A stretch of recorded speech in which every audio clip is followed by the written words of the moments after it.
Tal com vaig comentar en la Comissió Informativa d'Urbanisme, el PUAM és l'abreviatura del Pla d'Actuació Municipal, Pla Urbà d'Actuació Municipal, i és una exigència, en aquest cas també de la Diputació de València, per a poder optar a determinades subvencions o a una major quantitat en les subvencions de les inversions que realitza la Diputació en els municipis.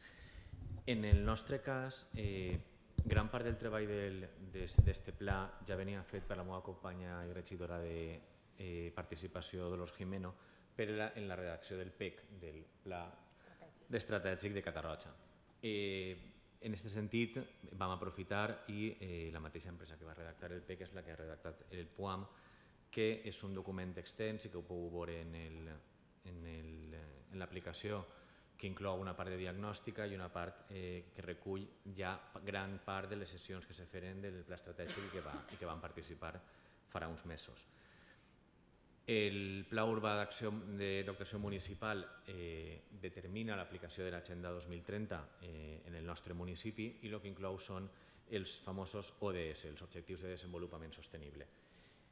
Els 4 principis pels quals se regeix i que determinaran les futures 56 actuacions concretes que se determinaran en successives